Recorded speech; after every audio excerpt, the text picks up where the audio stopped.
Hey everyone, it's Cecile. Welcome back to my YouTube channel. So in the spirit of making more YouTube videos, I thought it would be super helpful to make a video that actually displays the entire college application timeline from my perspective. So I'm talking when you should be writing these essays, drafting them, reaching out to people for rec letters, edits, all of that kind of stuff. Now, this part of the college application process is super subjective. Like, I know some kids who literally didn't pre-write any essays, didn't prepare at all, drafted it all the night before, and it still ended up working out for them. However, this is a very small subset of students, and the great majority of students who don't prepare at all for this process or plan will not have that result. And so from the perspective of someone that went through this process and had it go successfully, and also someone who's helped hundreds of students by myself at this point through this process, I feel qualified enough to be able to tell you guys what I think the timeline should look like. Now, I'm aware the deadline for most schools isn't until November 1st. However, if you're someone like me and you're applying to tons of schools, you have to prepare yourself earlier. I think a lot of people underestimate how much of a toll senior year will have on them, especially with senioritis and everything. And trust me, you will not have all the time in the world to be working on these applications while you're also trying to do well in your senior classes,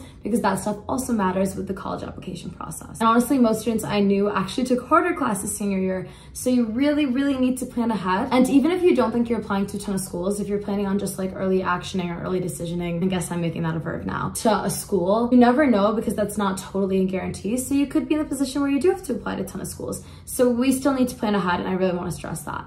Even for me right now, as I'm applying to medical school, I started pre-writing these essays months ahead of time. Now that's a little much just because it's medical school, so it's a different process, and I'll tell you guys more about that once the time comes. But I think the same idea of preparation applies to the college application process, and honestly every application process that you go through. If I had not started writing earlier, preparing myself or planning out what things would look like with the med school essays, I would be so overwhelmed right now. I'm already overwhelmed, and especially because I'm working full-time while doing essays, which is what I'm trying to tell you guys, because you'll be working full-time in school as students while writing essays and applying, but it would be much worse if I didn't plan. So anyways, let's get into the video because it's already July and this application process is coming up soon. Okay, so the format of this video is basically gonna be me going through each month from July to December with a little bit of a checklist just to make it super easy for you guys to see what I think you should be getting done, with a little bit of an explanation for each one. But one more thing before I get into the video, I had to tell you guys about my nonprofit, Notable Narratives. Basically, we provide free college essay assistance for first-gen low-income high school seniors in the US. So if you're eligible, just sign up with our interest form in the link in the comments and the description of this video. If you fill out that interest form, we will notify you as soon as the program starts in August and assign you to a mentor who is also first-gen or low income, who can guide you through the process. To this date, we've helped over 1,750 students, and this will be our 5th application season. So definitely sign up if you're eligible.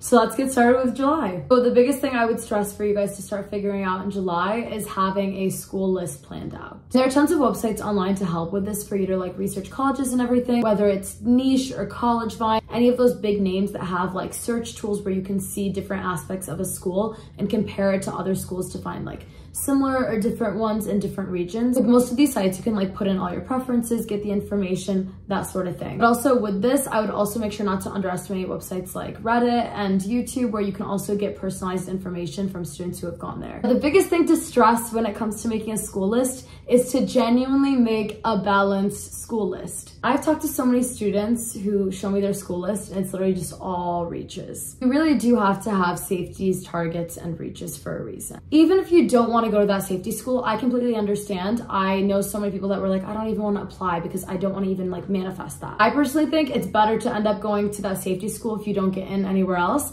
than to have to reapply again because you didn't get in anywhere and you were a little too, mind my word, cocky to apply to your safety school. So I'm really stressing this just because I've heard a couple horror stories of students that just don't apply to any safeties and then end up kind of getting screwed over at the end, and I wouldn't want that to happen to anyone. So definitely make a balanced school list. And this can vary based on the student, the location, what you're looking for. I personally applied to 18 schools. I think that's a lot. For most students, I recommend 10 to 12, but that also varies based on region and what you're looking for, like I just said. And going back to what I said earlier about Reddit and YouTube and these websites, I also think it's important to reach out to students if you're able to and are really interested in a school. And I've said this before just because I do it all the time. I'm doing it right now with my med school apps.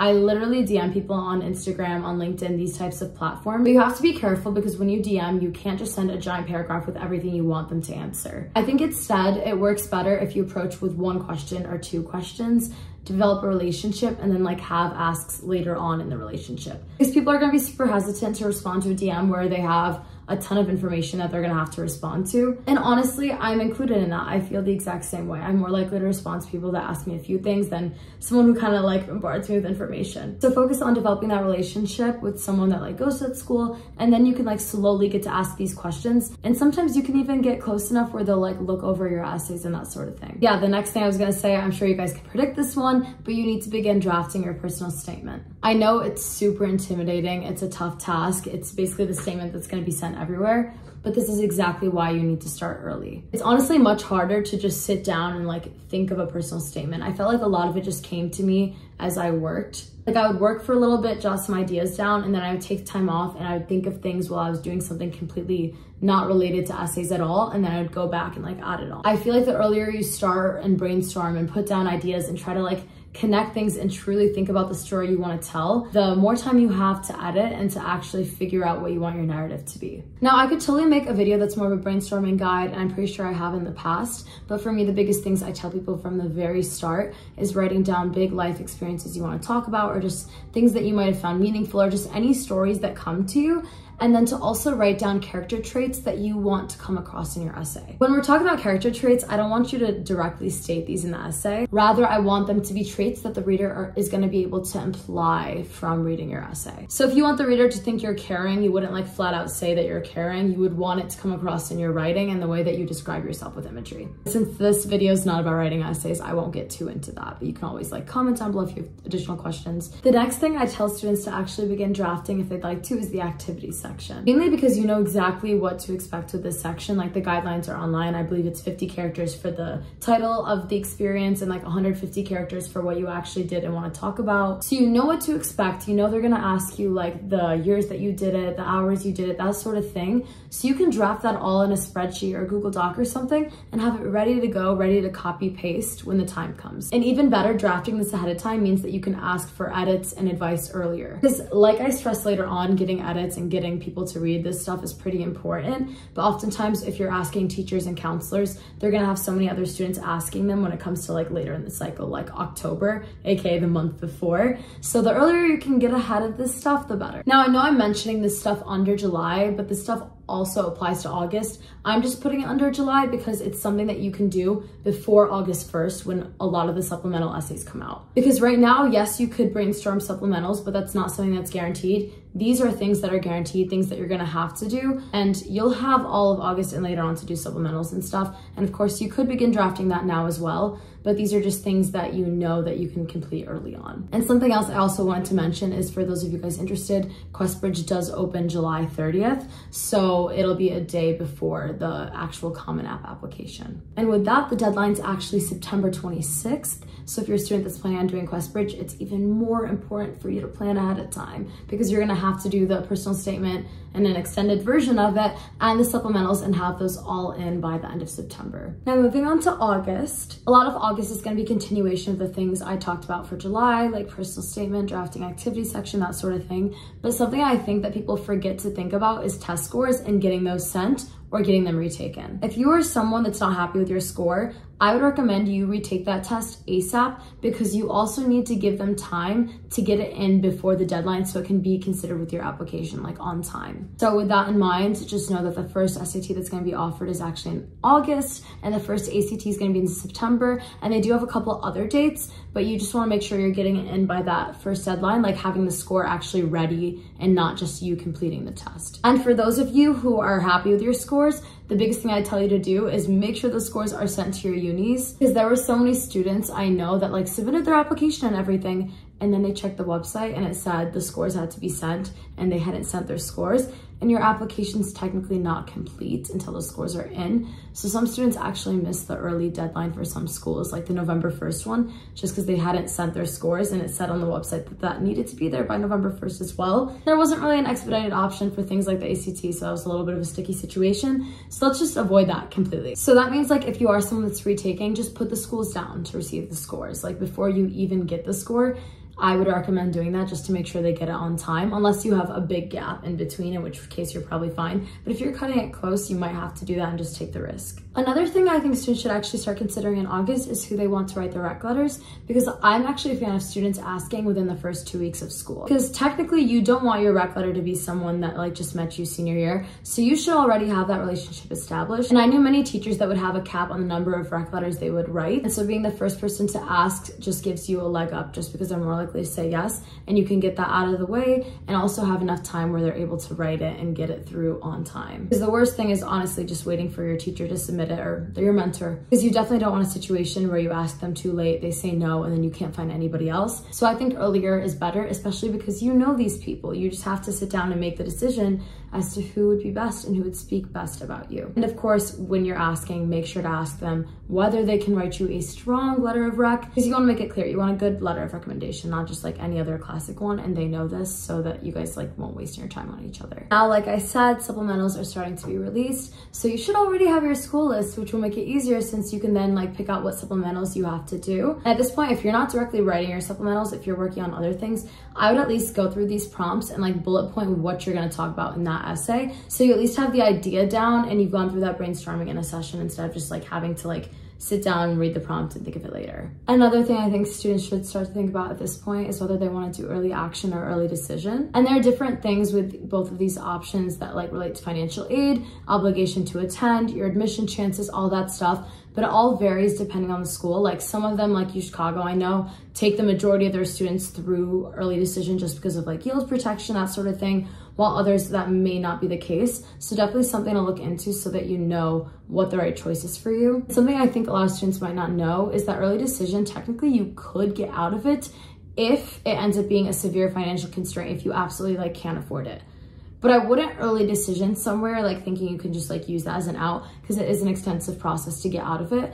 But I'm just like trying to say that so that it doesn't deter someone that's like very low income, but like also really interested in one school in particular. Now with September, there really isn't much for me to say, except that this is the month where you go from planning to actually like doing. Like I think by this time you should have like many drafts of your personal statement ready and like at least one done so that you can start to ask for edits and such. And with the supplemental essays, I think at this point you should have started to write these essays, especially because this is once again the start of the school year. You know that things are gonna ramp up. It's just important to be prepared because once October comes, it's cram month for everyone and everything. Everyone's gonna be working on their personal statement, their supplementals, asking teachers for rec letters, doing all this stuff. And if you plan ahead of time, you hopefully won't be as stressed during this time. Also keep in mind, FAFSA actually opens October 1st. And while many schools actually don't require it to be done until like the spring or sometimes January, February, federally it is technically first come, first serve, and it's something that you should do ASAP. And I know last year there were a lot of like new changes and stuff, so the application was super confusing. So the earlier you can get through that and like get to know things, I think the better. I'm gonna be in the same boat as you guys because I have to fill that stuff out for med school apps too. But anyways, moving on again, I think at this point you should have started to ask people for edits. So whether that's counselors, teachers, friends, family,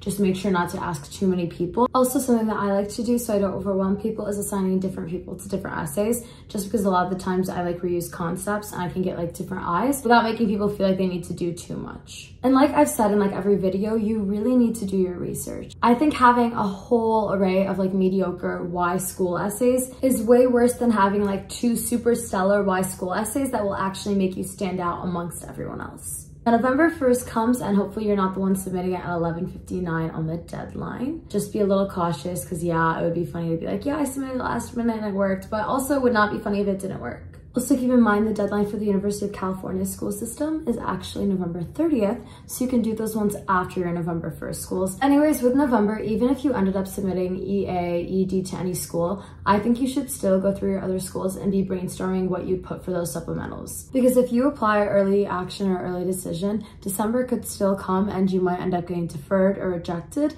and having to scramble and submit all of these regular decision applications. And yes, if you're deferred, you would send a letter of continued interest. I don't don't recommend doing that until like January at the very earliest, and I actually have a video on that if you check out my channel. So overall, the theme of this entire video is preparation and doing things that your future self will thank you for. At the moment, all this planning might seem like unnecessary since the deadlines are so far away, but genuinely, like when you're handling so much during the school year, you will be glad that you did this and you'll have more time to edit and actually like perfect the drafts. Comment below or DM me if I forgot something or if you have additional questions. Otherwise, that's the end of this video. Don't forget about notable narratives if you're eligible for free college essay assistance, and thank you for supporting my channel. Good luck. I wanted to show you guys this super cool instant camera like photo printer bundle that Kodak sent me. So this is the camera. It's like super cute little handheld, and it comes with all this sticker paper and it will just like print it out. So let's see how it works. This is a picture of my roommate just to test it out. We're gonna hit the print button. Okay, so you can see it's super dark. Now I'm printing a photo off my camera roll. Wait, Sonia, this looks so good. This is the finished product. Look how cute this is. So much better than the one I took on the camera.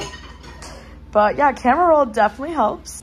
Decided to put it on the inside of my little academic planner. Oh wait, that's literally from last year. But yeah.